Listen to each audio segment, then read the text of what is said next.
All right, Pam, we ready. You ready, Pam? All right. Good. Good evening. Welcome to the May 13th meeting of the Union County Board of Adjustment. My name is Darren Green. I'm the board chairman. Tonight we have a,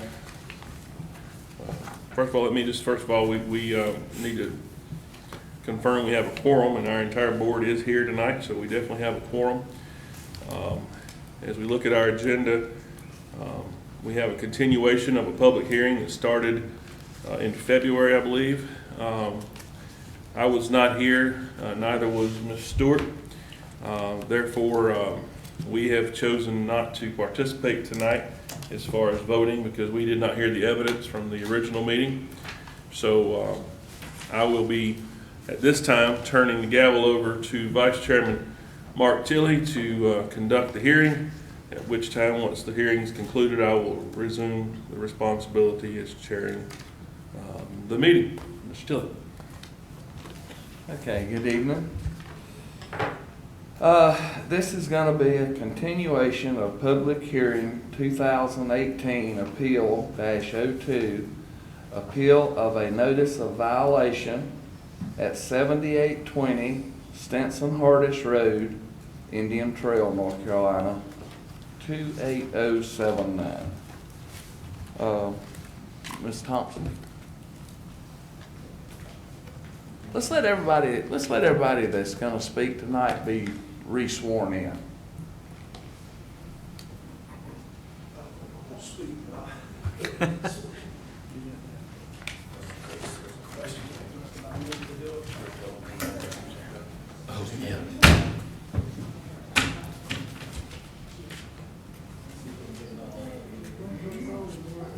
Okay, you got it? You swear to tell the truth, the whole truth, and nothing but the truth in this case. So I hope you got it.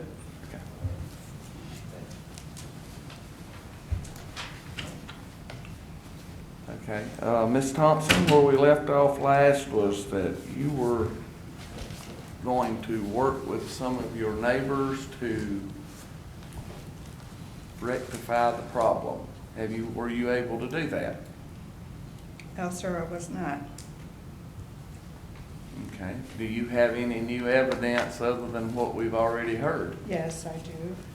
I have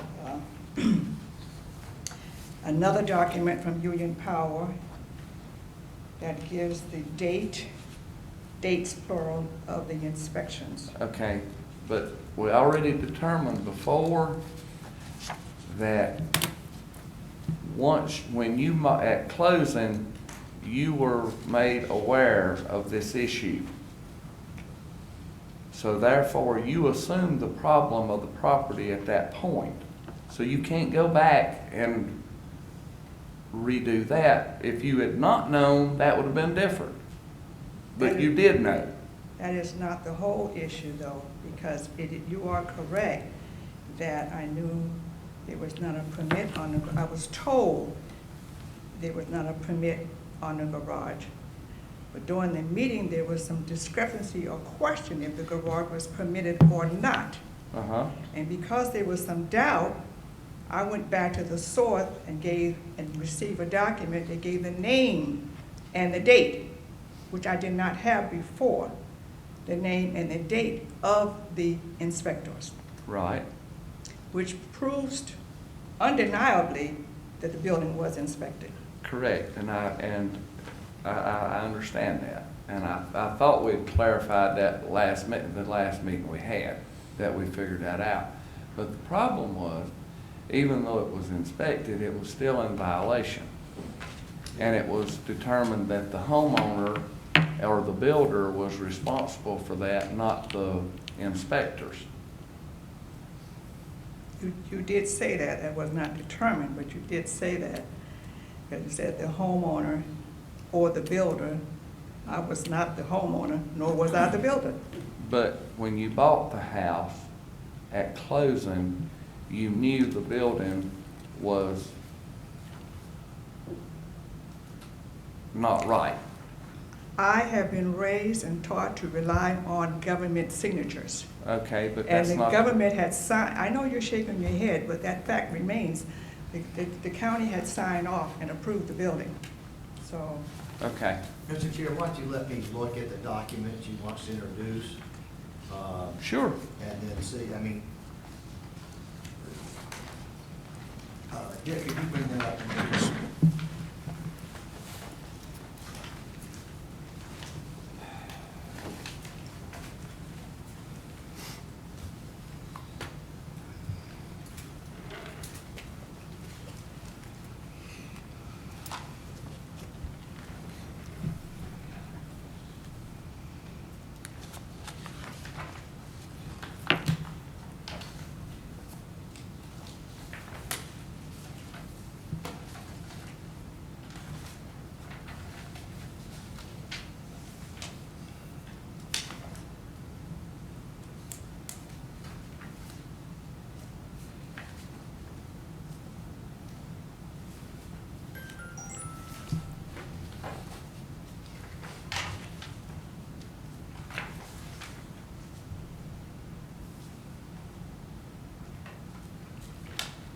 Mr. Chairman, these documents all relate to inspection for permanent electrical service. Mm-hmm. I don't object to the board receiving into evidence. However, I do not believe it's relevant to this case because an inspection for permanent electrical service has nothing to do with inspections for zoning compliance. Right. They're done by different departments, done by different people, and so it's not, I say you should allow it into evidence and give it the weight that you determine, but in regard to whether or not there's been a violation,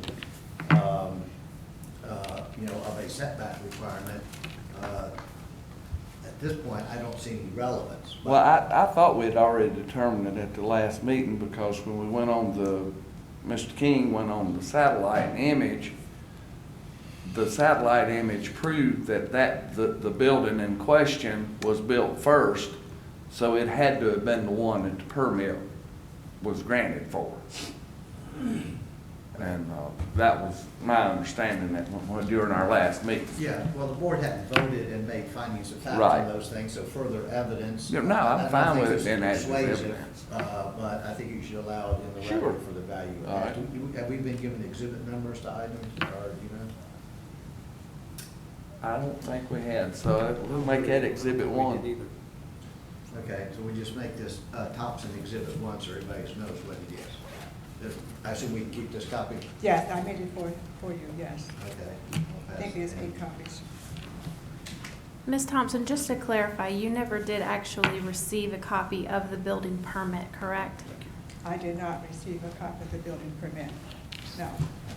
I bought the house in June of 2018, so there was not an exchange of that type of documentation. Okay. You have anything else? Well, you're probably not going to accept it.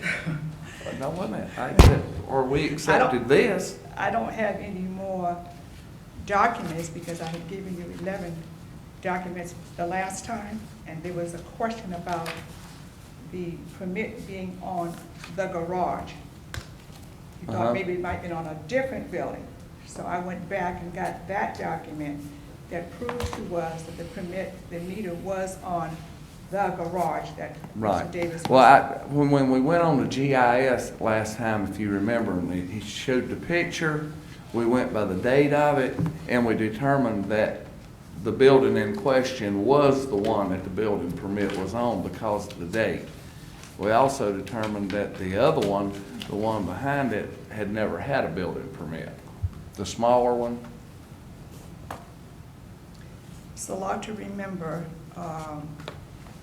I didn't remember it quite. I thought the only issue was the building that was in the setback. I didn't think the other garage was even a question. It's not, Okay. but we just, on the time, that's what we just, was told, and it was entered into evidence. Mr. Chairman, this is, Ms. Thompson submitted this previously. That should probably be exhibit 1 then. Yes, this should probably be. I had that, why don't we make that, whoever got that down there, why don't they make that 1 into a 2? We'll make that Thompson exhibit. I have a copy of it. So that'll be Thompson 1.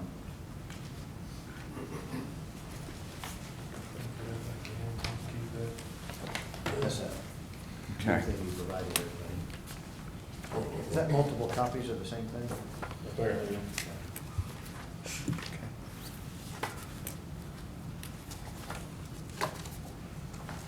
So you have anything else to add?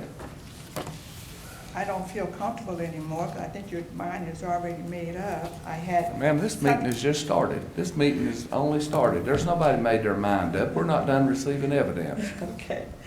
Well, as far as evidence, that was the only document that was kind of questionable about the meter and which building it was on.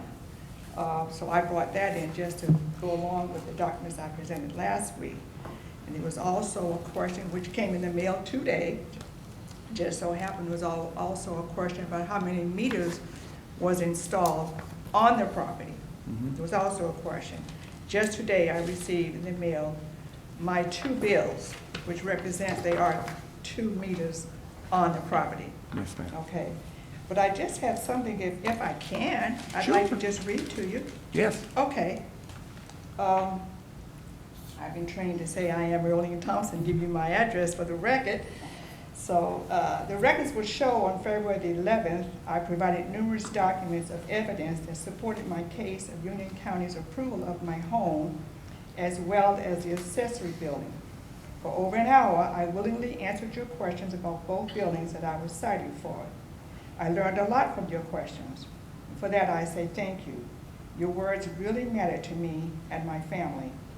Tonight, I wish to go on record and apologize if I wasted your time. It definitely was not my intent. I have since been briefed and made aware of the difference between an appeal and a variance. Again, I am very sorry. Moving forward, I now know this meeting is not designed to discuss the fairness or even the ethics of the citations. Rather, it is to discuss the violations and if they qualify for a variance or not. Having said that, according to my memory and verified on the video, there were pointed questions and some confusion from the board regarding if Union Power installed a meter on the garage in question, or perhaps on another building.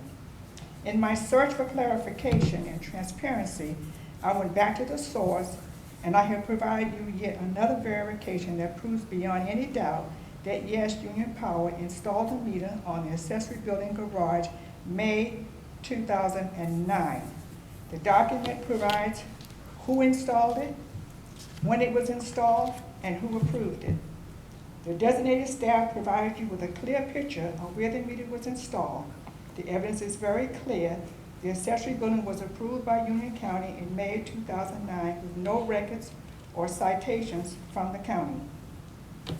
For the record, there are 2 meters installed on my property, one for the house and the other for the accessory building. In addition, I have provided this board evidence that the county recorded the private street 30 years ago. According to the sworn testimony of the neighbor, he has maintained and paid for and had passage of the street for the past 25 years.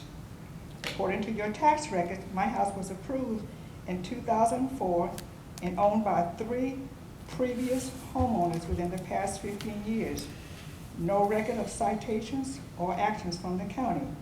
There is no record of any complaints from the neighbors. No evidence of negative impact from the community.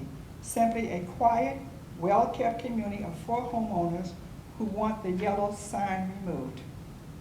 Tonight, I ask the leaders of the Planning and Appeal Board, can you or will you seek a way to amend the ordinance to change the setback standards on this private street, since according to sworn testimony, 3 of the 4 neighbors are in support.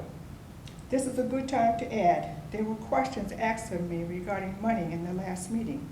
I'm sure you will agree that our bank account and ability to cover the cost of tearing down a portion of our property is irrelevant to our case.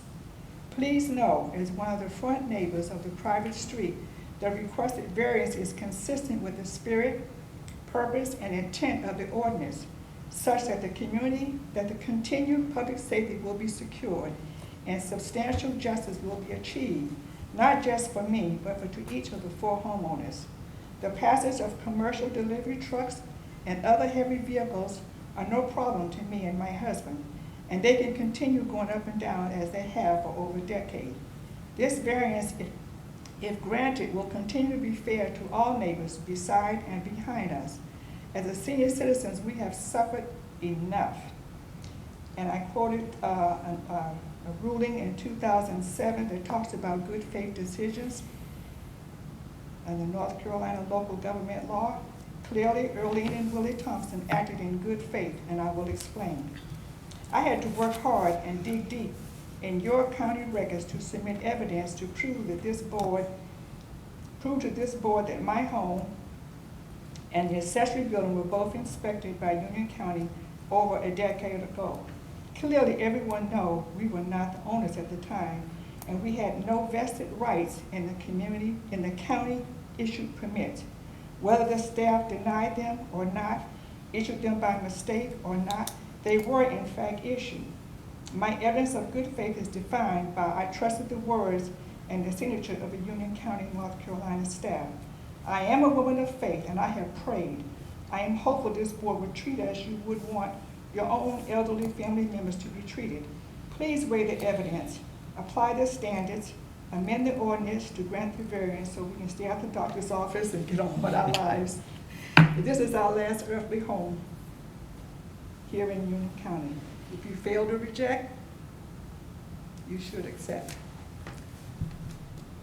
For 15 years, there was no complaints, no complaints, no complaints. We were silent about it. Nobody objected until we bought it. But just, I want to bring to the board's attention a couple of things Ms. Thompson mentioned. She said her income should not be considered, and that's absolutely right. She also mentioned about amending the ordinance to change the setback. The Board of Adjustment has no power to amend ordinances to change setbacks and zoning. The Board of Adjustment does have the power to grant variances, but it first has to have jurisdiction to do so. And this board gets no jurisdiction, i.e. no authority that it can even consider a variance unless a variance is formally filed with Union County Planning Department. A filing fees paid, an application has to be done. There are a variety of steps that go through for someone to request a variance. As part of that process, notice has to be given to the community. Generally, there are surveys related to it. But before the board today, from everything I've seen, there is no variance before the board today. That doesn't mean that you can't tomorrow or the next day or whatever go through the formal process of requesting a variance and coming back to this board. But today, the only thing the board has authority and has jurisdiction to hear is the appeal, which is a question, has there been a violation or is there no violation? So that's the only question they can deal with today as a matter of law. I don't know that, I want to make sure the board's clear on that, and that may be helpful for you in understanding, you know, where you are in this ongoing process. Thank you for that. I appreciate it. Just wanted to make it clear that this building has been there since 2004, the house, and I'm citing in 2019. Where's the justice? I want to be clear that the accessory building's been there since 2009, cited in 2018. Where's the justice? Okay, I have a question now. How many homeowners owned it after this building was built? That's the problem. The house or the Not accessory the building? house, the building, the garage. The garage. I would be guessing, I did count the owners of the house. I think the tax record showed 2 other owners before me. But was the building that was built in 2009, that is of question here? Has it been owned by anybody other than you Yes. and the previous owner? I believe so. I do believe so. Okay. Now, I want to clarify one thing. when you was talking about the money. The reason the money was stated in that was because it come out in sworn testimony that during the closing, that you were given an amount of money because of this issue. That made it relevant in the case. Would you state It proved amount? the fact that it was known beforehand. Would you state the amount that you mentioned in the last meeting that was given? The amount that was on the papers that we received was $10,000. No, sir. The video will show, you said. There was another $100,000 that was cut from the original price according to sworn testimony. It's not me, ma'am. I didn't make it. It was sworn testimony. Yeah. If you watch the video, it says $120,000 from a previous realtor and a previous client. Had nothing to do, I didn't know what you were talking Okay, about. but the whole point of the matter with the money was to show that you knew about the problem before you bought the house. That's why it was presented as evidence to us. It wasn't a matter if it had been 1 cent. That's what I said. I made that clear. Money should not have come out. And but it doesn't, but it does. It shows that you knew there was a problem. I was not offered $120,000. Okay, You mentioned a nobody previous- said you was. Oh, if you watch the video, it says it. Okay, but the board didn't say that. At the end of the conversation, you knew that this was a problem when you bought the house. I knew that I was told that the garage did not have a permit. I was told that. I was also provided documents that it had been inspected by several, but you have that information in your file, several licensed entities, and I was given a copy of the certificate where the realtor had applied for a building permit and told me that everything will be fine because he has all the documents that support the building is electrically and building safe. But at Okay. the end of the That- at the end of the conversation, you acknowledged that yes, you were aware that this was a problem. You're using the word problem, and I'm gonna say I was told that that the accessory building did not have a permit. Could I ask you a question? Yes, sir. It says here that Jim stated that June 18, Ms. Thompson bought the property. The realtor told him that the violation was fully disclosed to the buyer and told it would be their responsibility to correct the violation. The realtor also stated at closing the price was reduced by $10,000 to assist the buyer to correct the violation. Was that $10,000 used to assist in correcting the violation? The $10,000 has not been used to assist in correcting the violation. Okay, that's all on that. All right, you have anything else? That's all. All right. Well, if you'd like to sit right on the front right there, if they've got some more to add, you have the right to cross-examine them, Okay. okay? All right. Go. Good evening. I'm Lisa Beeman here on behalf of the county. Your name again, please? Lisa Beeman. Okay. All right, for purposes, I'm uncertain if the survey in and of itself was actually entered into evidence. So I am handing up the survey rather than rehash Mr. King's testimony. I think you all heard that about the survey and the violation and where everything stands, so I'm not going to go into that. Also in that packet is a copy of the deed for this house, dated June 19th, 2018. And as part of the deed, the grantor covenants with the grantee that the grantor will warrant and defend the title against all lawful claims whomsoever other than the following. And the very first thing listed is applicable zoning. That would have been in the closing packet that was received. Also in your packet, Where are you pointing to again? the second page of the deed. I have the certified copy of the deed here.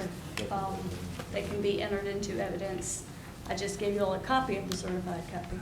When we make the survey, you want to make survey of Union County 1, or you already have an exhibit in Union County 1? I don't believe so. I don't know don't that think we anything was did. officially entered into evidence. So yes, I would like to make the survey Union County 1, deed Union County 2, And if you would give the file stamp copies for. absolutely. And also in the packet would be the original MLS listing.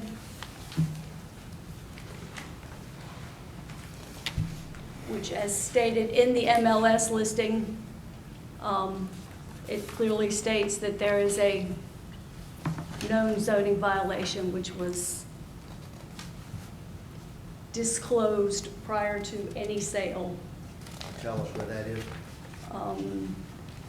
Well, it should be on the second page, well, the first page of there are two different listings because the one didn't print with all the words on it.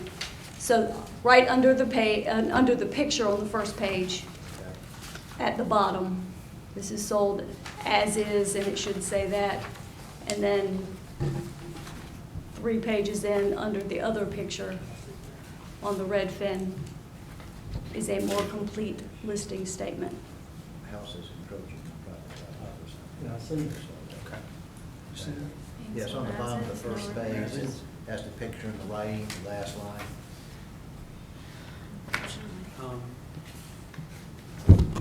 KW Elite, is that relative? Is that the seller's agent, buyer's agent? That would have been listed by the seller's agent, Okay. but the buyer's agent, obviously, in Yeah, they researching would the have seen it. properties, would have had to have had notice of that. All right.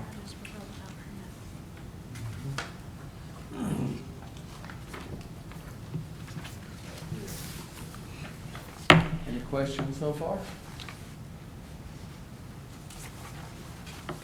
I'm just looking on this little page here where it says houses encroaching on private drive beside house being sold as is, no repair. Do you want to make this Union County Exhibit 3? Correct.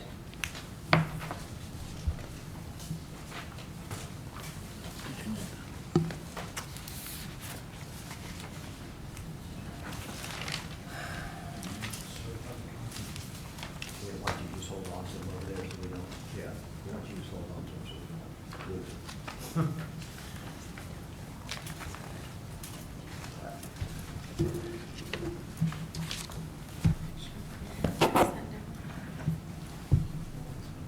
Anyone have any questions of Mr. King as to the violation in and of itself, the setbacks, I mean, I believe all that was brought out last meeting. I know some of you were not here. But if there are any specific questions, I'm sure he can address those. Okay. All right, just by way of argument, Why don't you see the other witnesses? Yeah. Wait a minute, Ms. Thompson, do you have a question of what's just been presented? Can you step up and? That's okay. I don't know if she's difficult sometimes. I'm not sure if she's the person to ask or not, but why did it take so long to catch violation? I don't think that's in question. That's not a question.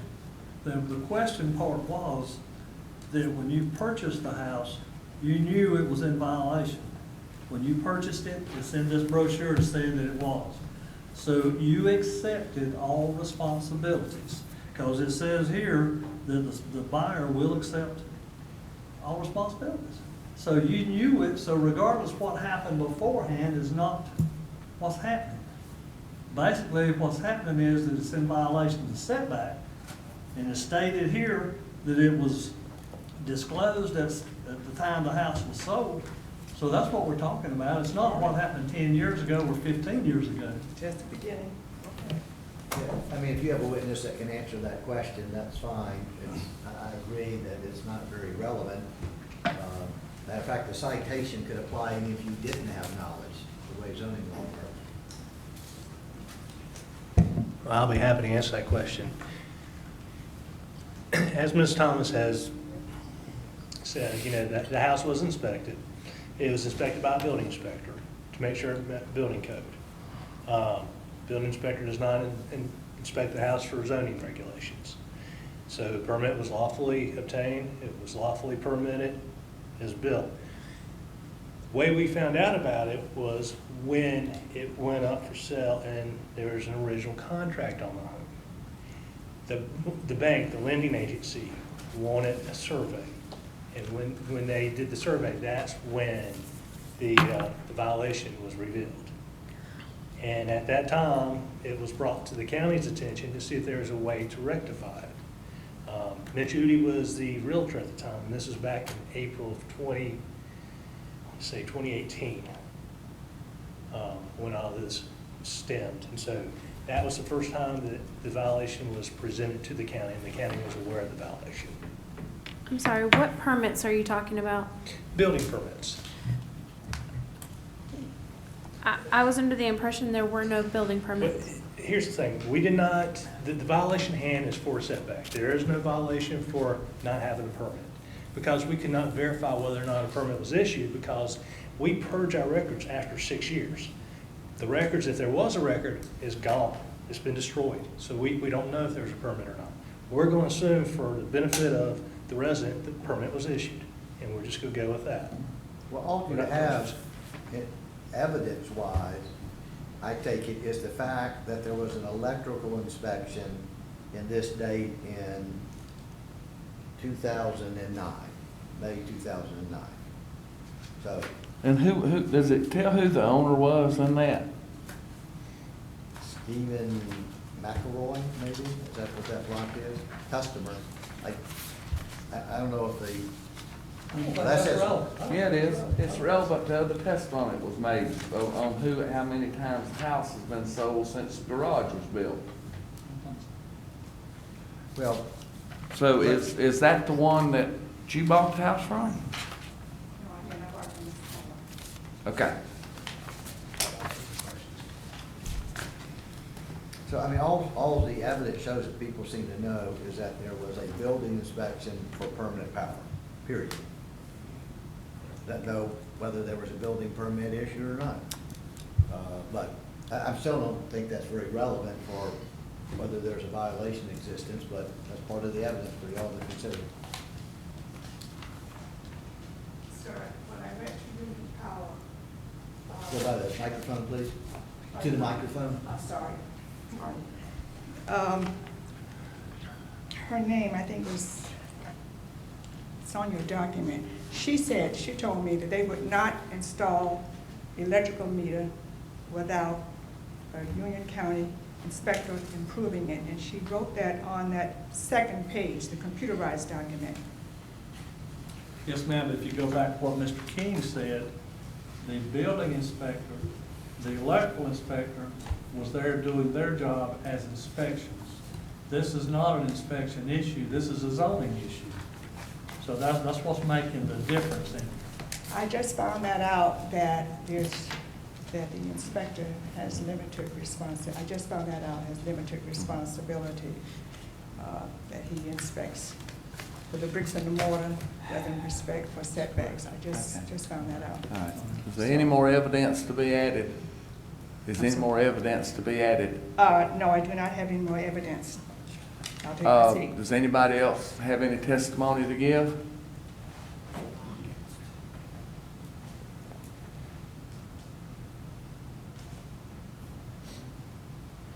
Okay. Come forth and state your name and address, please.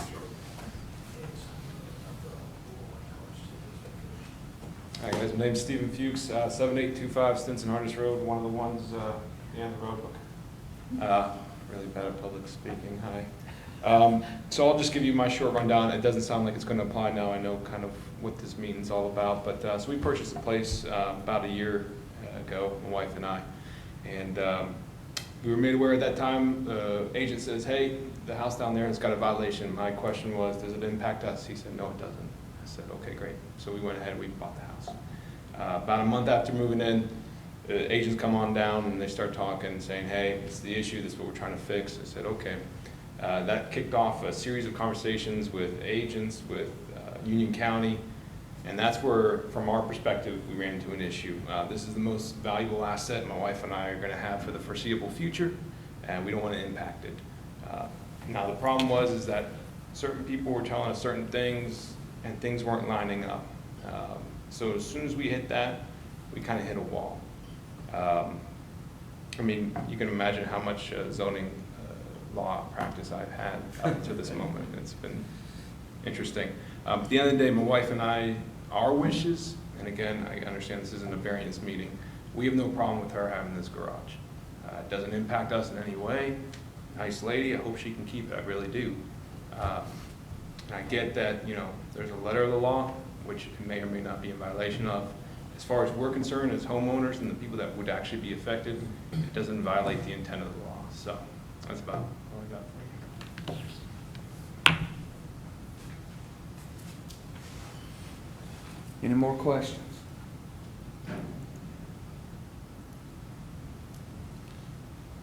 Do I hear a motion to close this hearing? I make a motion to. I think she wanted to make, the county attorney wanted to make the final argument. Oh, you did? That's why we're, No, feel free. no, go right ahead. All right. I'd like to make the motion to close the testimony. A second. All in favor, say aye. All right. Discussion.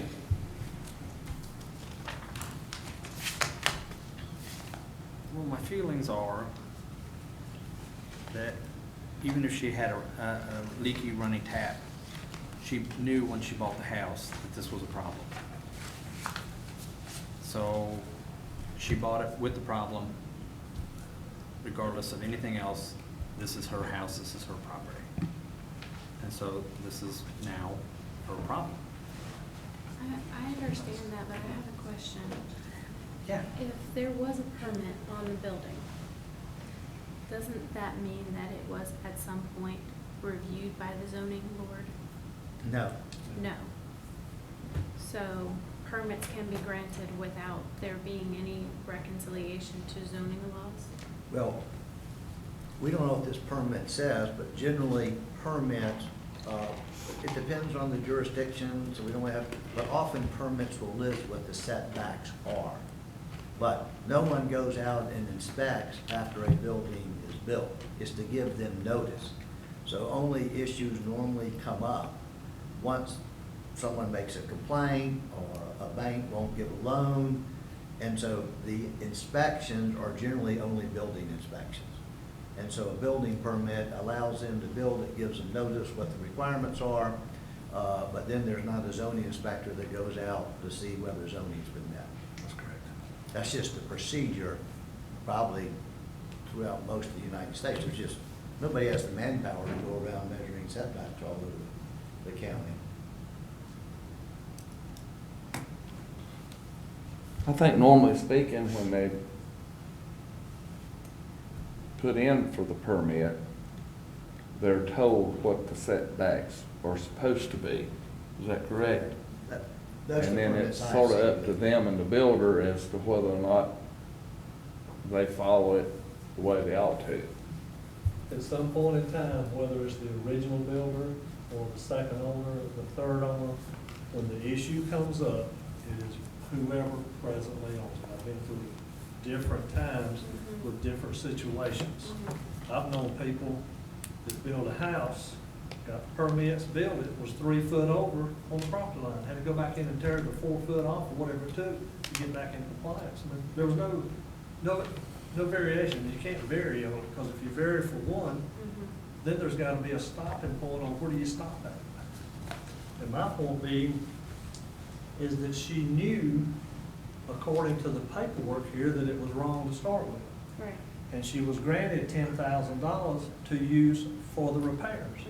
That's the reason I asked, and she said, no, that $10,000 was never used for repairs on it. It's truly not about the money. She had the No. option before closing, since it was disclosed, she had the option before closing of walking away.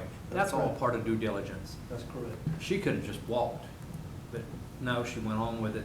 She accepted responsibility of it. That's correct. No, I understand that part. I just was curious as to, you know, if there was ever any interaction from a zoning person before now. Well, there's I work no, in commercial real estate, so I'm used to zoning reports Yeah. being provided for every they're purchase probably and done by sale. private entities, or they may Right. get a zoning, sometimes people can get zoning, compliance letters before they buy something, probably, but Mhm. that's, once again, that's not activated by, Right. that's a request. Got it. So, I mean, the evidence before y'all is just that there has been no approval by zoning of, or blessing of zoning of this violation. In fact, the evidence appears to be the zoning is not even aware of it. Well, But no, that's what it- you have. We don't have the details of what the building permit actually says. And of course, you have to just consider the evidence, and it relates to, there's just, And then also, we do not have the authority, of this board does not have the authority to change anything in that, about it. Regarding the setbacks? Yeah, regarding the Yeah. setback. right, those setbacks are established by the county commissioners and established on zoning-wide basis. Of course, this board does have power for variances once it gets jurisdiction. As I mentioned earlier, at this point in time, it does not have jurisdiction. And so the simple issue is, really, what, is this a violation or is it not a violation? Well, did I hear a motion? What could be the best way to state the motion? Well, there are a variety of ways to do that. You could make a motion to deny the appeal. Technically, the way the motions are generally done, well, I mean, there may not be a motion. I mean, in order for the appellant or Ms. Thompson making the appeal to be successful, there has to be a motion to modify the administrative decision or reverse the administrative decision, and it requires 3 out of 4 votes. So first, see if there is a motion to reverse or modify the zoning administrator's decision.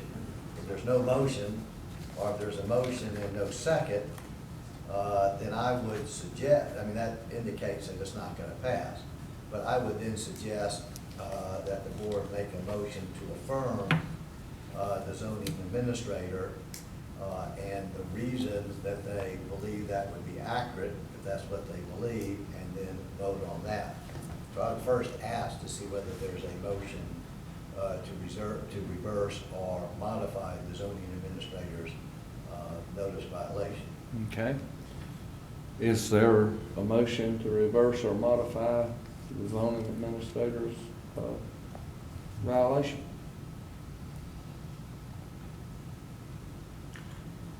I make the motion to affirm the current administration's notice of violation. Okay. Is there a second? So what you're saying is that you're backing the administrator, saying that she is in violation, Yes. and then the board will be backing the administrator. I second Okay, and I think you should, All right. before you vote, state the reason why you believe in your motion that the notice of violation is correct.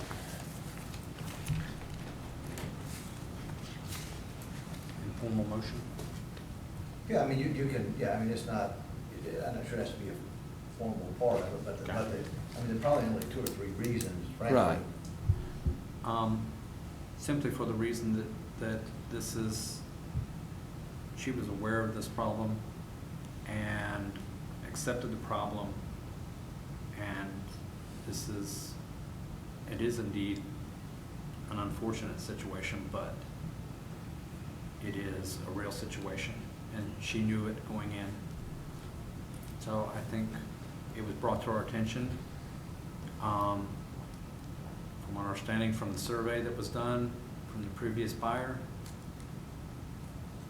I think we need to actually affirm the administration's notice of violation when it was brought to our attention. It is in violation. And that's probably the important part, it violates the setback requirement for this zoning, Right. the garage. it. I agree with that. All right. All in favor of this motion, say aye. Aye. And just note that the only 4 members voted as the 4 members that attended the first hearing too. Okay. Confirming that, do we need to further motion that for the denial of appeal? Well, that did that. Okay. Yeah. I think All that- right, so I'm gonna turn this over to Mr. Green, and Thank you, sir. Thank you. At this time, I have a request from Mr. Brian Matthews to speak. I'd ask everyone, please stay. The decision's been made by the board. That doesn't mean this is over, and there's options, I think, and he's gonna try to explain what Ms. Thompson, the next step might need to be. If you could come up. Certainly. And I appreciate it for your patience. So I know the gentleman before said that there were a lot of things going around about what was allowed, what's not allowed, how effectual property, doesn't effectual property. Brian, could you, Pull the mic over. Sorry. we're recording this. so- You are recording it? Okay, I didn't know if you wanted to stop your meeting or if you wanted to Yeah, keep, let's- it's up let's to you. Please, So- it's part of, yeah. Absolutely. So what I wanted to do was sort of get it out there and tell you exactly from the county standpoint what you can do or what you may choose not to do that can correct this issue and how that would or would not affect your property. So everybody's hearing the same thing and there's not miscommunication about what you can do and what you can't do. So I got a few things I want to show on the screen so we can kind of see and talk about it. Can we turn this light down so we can see it a little bit better? There's the switch.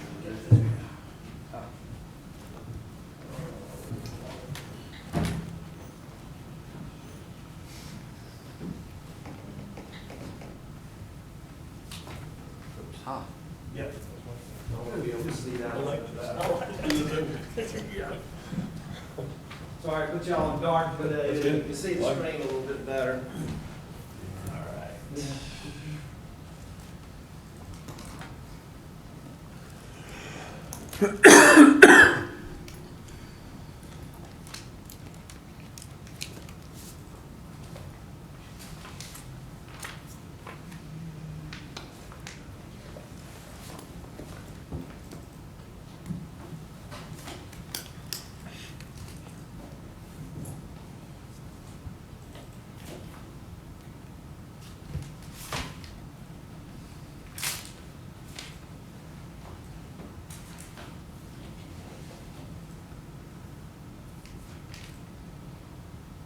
All right, so let's go back to this one here. So just want to, so what these are, this is actually the plat that was recorded creating the subdivision, creates the property that actually exists. And what you can see here is that this was actually platted as a road, as a right-of-way, not an easement. And there's a difference between an easement and a right-of-way. The easement's just the right to use someone else's property in order to get to your property. But a right-of-way actually is a little bit different in that setbacks are measured from the right-of-way. They're not measured from an easement. That's the difference. So that's important because I wanted you all to see that. That was done back in the 1980s. That's what created this. Now what happened was this never got built as a subdivision road. It was allowed to be platted meaning lots created, but the road itself never got built. And that's fine. All these lots exist as they are. Now, the issue here on the, so this one's a little busy, but I want to try and, sorry, sit over there, can you see? So this is trying to sort of show you what the issue here is. You've got this dashed line here is the existing right-of-way line on that piece of property. This blue line here, which is actually that dashed line on the other side of the property, that's the original right-of-way. As you can see, that goes through this actual building, and that's where the problem is. That right-of-way actually goes in the building. And what was discussed previously is, well, how can you correct that? Well, one way is you could actually get rid of this right-of-way and make it an easement. but that creates problems for property owners. And we understand that, we recognize you guys have some concerns about that. A second way to correct this, and it helps this property owner, and you have to decide if it's okay with you, is actually reduce this right-of-way. This is a 60-foot right-of-way as it is today. If you were to reduce this right-of-way to 45 feet, I believe, that still meets the requirements for the county's ordinance. It also still meets the requirements for the state of North Carolina's Department of Transportation, and that's the important part of this. Because all of these properties that are adjacent to this, they still reserve the right to actually subdivide their property in the future if this exists as a right-of-way. Whether it's a 60-foot right-of-way or whether it's a 45-foot right-of-way, every one of these properties still retain their right to subdivide in the future. Now, here's the thing you do need to know. In order to subdivide, you have to actually build that as a subdivision road. That's the key. You retain your rights, but only if you go in and put down the base and put down the asphalt and do all the engineering work that makes it an actual subdivision road. That is actually what allows you to subdivide the property. The right-of-way is important because you have to have it to do it, but the construction of the road is really what's going to dictate it, because that's expensive. And can you generate enough money from splitting the lots in order to pay for the construction of the road? That's a financial decision you guys have to make. We don't make that decision, that's just your right. But I want all the property owners to understand is that by reducing this right-of-way from 60 feet to 45 feet, you in no way restrict your ability to subdivide that property in the future. Whether it's a 60 foot or 45 foot, you still have to build that road to subdivide. What it does do is if you do allow this reduction in right-of-way, number one, it gets this line right here is assumed is what that would be. That does get that building outside of that right-of-way. Now, what we don't know, because I'm not sure exactly if that was provided, is how close that is to that property line. Because the surveyor really didn't give us that information here. But what it does do is it allows for us to have other options. If, number one, it's outside the right-of-way, that's good, because this board actually can't grant a variance for something that's inside the right-of-way. They can't even hear that. They can potentially grant a variance for something that's a setback violation, but is not in the right-of-way. So if this were outside the right-of-way, but still too close for our setback requirements, this board could hear that. They may possibly be willing to listen. That's their decision, it's not my decision. But it gives Ms. Thompson some options.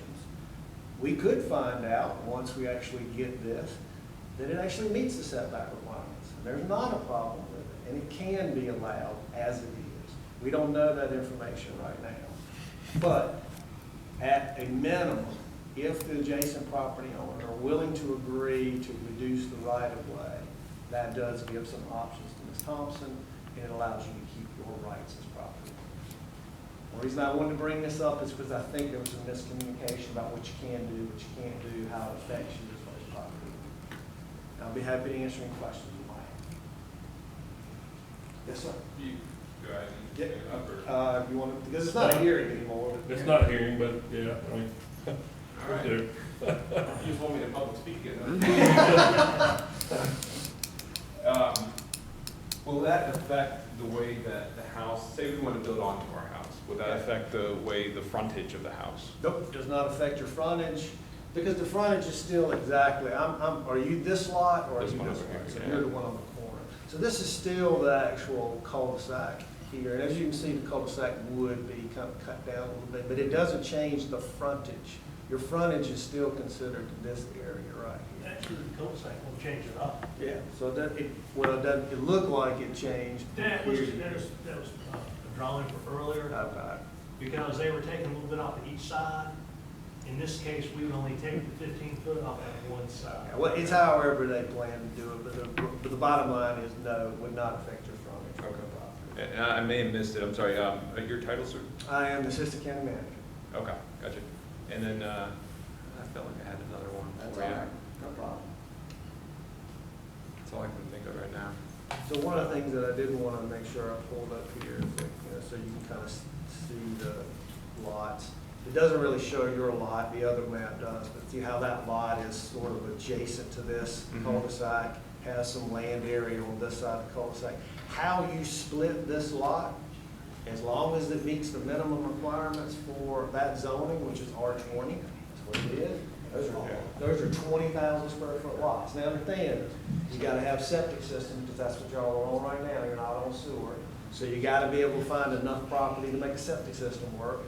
1,000 square feet may be a little tight, but if you can, those have to meet the minimum standards for 20,000 square feet. It's the same thing. I think that's about 3 acres. I believe yours is a little over 3 acres, 3.05. 3.05, right? Okay. That's the running joke Okay. Steve's got like 3 point something. Right. I think it's part of my land. Mine is actually 2.99, if that's. It's that piece there, this piece that I'm shooting right there? Okay. So again, you retain the ability to divide the property. You can divide it. And as long as you meet the 20,000 square foot lot requirements and you've got enough land for septic systems or if sewer comes and you're able to put sewer on it, you still retain that as long as you build the road. Road is the key. You have to build the road to subdivide it in the future. Yes, sir. One is, I can't remember the manual, what it was I drew from, but I looked at real quick online. It was a North Carolina like DOT type thing saying how you need to build. So, hypothetical world, right? We're going to subdivide, and we've gone ahead and done this. There was requirements about the type of road that you could build. Would it restrict the type of road that you could build going into the subdivision? So it's 45 feet is their minimum right-of-way standard for that kind No of. matter how the road ends within that subdivision? Okay. And I had another one, but public speaking. Brian, Yes, sir. you're saying that no matter if it's 60 or 45, they're still gonna have to build a road That to is ever correct. subdivide. That's So it correct. doesn't matter. This is 60 or 45. it's 60, they- 45, they have. If to they build stay a at road. 60, they still gotta build a road. Yes, sir. And that's what I wanted to make everyone hear, because I didn't want you to go into this thinking that, well, if I do away with this, I don't have to build a road. Yeah, you still have to build a road. And at 60 foot, you still have to build a road, if you want to subdivide. Today, if you want to live on your lot, do what you want to do, you don't have to do a thing. It's when you want to split the property more, you have to build a road, whether it's a 60-foot right of way or a 45-foot. Would that be a 2-lane road? It is, we consider 2-lane, it's NCDOT standards. Usually that's about an 18 to 20-foot wide road section. It depends on their minimum standards. I'm gonna say it's probably gonna be 2 10-foot lanes, 20-foot path. Now, you don't have to do curb and gutter, probably do ditch and swale, still have to have that. You have to meet their standards. Even though this designates this as a private street, our standards are that the road has to be built to the state subdivision road standards. Even if it's private, it still has to be built to their standards. Private just means you maintain it, means the state's not gonna maintain it, but our standards are still have to be built. I don't know if you can speak towards it or not. It sounds like it's been an ongoing project here. Why was this never brought up before? So the issue here is that it's just, we don't actually go out and do zoning inspection. We have one zoning inspector, that's what that is. And we have thousands of permits we issue every year. So we really don't do a zoning inspection. Yes, sir. Sorry, not to be short, but that's the one that, the option of doing, take down 45 as opposed to. No one has ever asked the question because they never knew it was an issue, to be honest with you. When it was a 60-foot right-of-way, no one ever came to us and said, hey, this is creating a problem for my property. I'd like to have this reduced in size or do away with it or whatever. No one ever approached us about it. It wasn't until we got information from a previous realtor when they were doing some due diligence that we realized it was a violation. And at that point in time, we had an obligation to cite a violation. If we know about it, we can't pretend we don't know about it at that point in time, so we have to cite the violation. So, again, I'll be happy to answer any more questions. There is a solution. It can help the property owner, but it's really a decision that the adjacent property owner has to make. What it really takes is a brand-new plat has to be signed by all property owners. Because what you're doing is, if you sign a new plat, you're agreeing to change this width of this road. This is a plat. This plat was recorded years ago. You have to actually have a new plat showing this road at a different width, 45 feet. Change that plat, everybody signs it because you're all owners. That's why all you have to sign it. Once that plat's recorded, then we can go in and determine how close the building actually is to the new right-of-way. Is it now far enough outside of it that it's no longer a violation? Is it still a little bit close? We might have to still consider a variance. We don't know that until we actually get that physical survey information. But what we do know is that it will not be inside the right-of-way. We can affirm that it will not be inside the right-of-way, which gives Ms. Thompson some greater flexibility with being able to get it. And to add on to that, Brian, by not amending the plat and the structure being in the right of way, now she's going to have to remove a portion of that structure that's in the right of way. So he had testified earlier that you want her to keep the building, but really the only way for her to keep the building is by signing the plat. Right. Obviously, Ms. Thompson is entitled to all her legal remedies, and we have to go through whatever that process is. This is an appeal hearing. Is there a violation or not an appeal? You know, if it were to stay as it is, the county then has an obligation to then continue with the violation because it does exist. We can't say it doesn't exist anymore. And so then Ms. Thompson will just have to, you know, decide what her remedies are legally at that point in time. As Jim says, if it goes through all of that, our only option at that point is to require the building to either be removed or reduced in order to meet the setback requirements. That's our only option.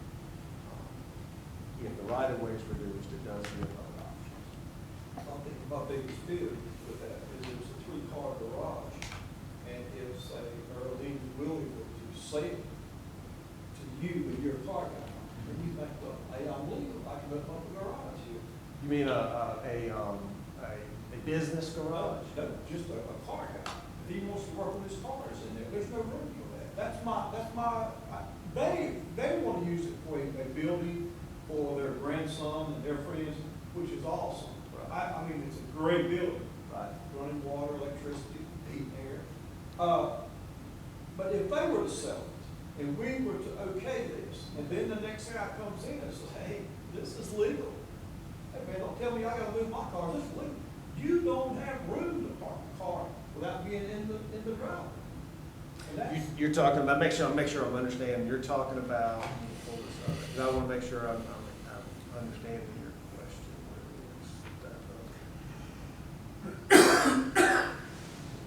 It's a Word document. It's a Word document, there it is. So you're talking about right here? right. Okay. Yes, you know, parking a car in that area? Yeah, see on that side, coming out into the roadway there, Right? that's where all three garage doors are, and it's all concrete, and it's contoured down out into the drive. Sure. And there's just no room. What Earlene and Willie are using it for, it's great. But I'm saying, if that property were to ever be sold, would it not become a hindrance with, say, a car guy? That's what I'm saying. Sure. You know, So let me point something out for you. I said, under the Union County ordinance right now, if someone were to come in and want to build this structure right here, this is considered a frontage, right? But this is also considered the rear of the property, right? Are they required to be 25 feet, 20 feet from that, or are they required to be 5 feet because it's actually a accessory structure? An accessory structure that's behind the house. Right, that's behind the house. And it's 12 foot in height or less. Right. It's 5 foot, and then you add an additional foot for every foot in height. Right, so what I want you to know is if they were to build this today, and let's just say they made it 12 foot in height, I don't know how tall it is now, it's 12 feet. They could build that building today as close as 5 feet to that right-of-way line and park cars all day long. And there's nothing the county could do to stop it. There's nothing that the adjacent property owners could do to stop it. Because that's allowed. It's allowed to be that close to the property line. So I understand your concern, but we already have that provision in the ordinance. If someone wants to build that building today, they could build that building today and still park cars in this driveway today. They can't, let me block my access to my house, you can't do that. Well, what their driveway is the driveway actually in your road at this point in time. But I'm saying, that, if you come out of that garage, right there. You come out, you're gonna be in that gravel part of our drive, which is leading to Steve's Right in house here, mile. so right in that area right Exactly. there. So nobody could have the right to block that. They tried that, Steve McElroy tried that with me, it didn't work real good for him. Right. You know, because he hauled right away to me, but you're not gonna block the way to my house. Sure. Now, Brian, you know, to add on what he's talking about, we cannot regulate the zoning. It's something they would have to regulate through a deed restriction on between the neighbors. The county would not be involved in that. I understand his concern. Unfortunately, I can't give you an answer to this one. Yeah, I mean, nobody wants to see a garage torn down. My concern is, and I've been there as long as anybody, I've been there 25 years, and it is a peaceful neighborhood. I mean, great neighborhood. If it were to be sold, and after we do all these changes, that's my whole concern here, is, you know. To address this concern. I mean, I solve the problem, but I'm sure that you saw me, if the garage doors were removed on just a wall, which would prevent any future owners on my kids in carriage, it would just be a wall. That would eliminate the concern, yeah. You know. And that's an agreement between, because the county can't regulate that part. That's really, if Ms. Thompson is willing to do that, that's something we can't enforce. We can't force her to do that. What we can talk about is, can we bring the building in compliance, which is the right of way issue. That's an agreement that she can work out with you, and we're happy with that. But I understand your concern. Unfortunately, I don't think there's anything we can tell you that we can regulate that will make it happen. Mr. Matthews, Yes, sir? I feel like we're up here, and I apologize, yes, sir. it's good. It's good. I mean, you know, I appreciate. You know, just to you guys. I mean, this is the assistant county manager who's, and a lot of people think we're up here to just cause trouble, but he's really trying to help solve a problem, and that's what the county wants to do here. And so I appreciate you coming, Brian, and I appreciate the staff willingness to. And I assure you all that if you have a question, contact these folks. They're here to serve you. You pay their salaries as your taxpayers, and they will. That's who they are. They really are. And so, so anyway, I'm going to go ahead and adjourn the meeting. But They can stay, feel we free can to talk. stay, and y'all can. Brian will take you out for donuts. Do I have a motion to adjourn? I have a motion to. Second. Yeah. All in favor, say aye. Opposed? Thank you. We'll continue the conversation about it. Are there any other questions I can answer?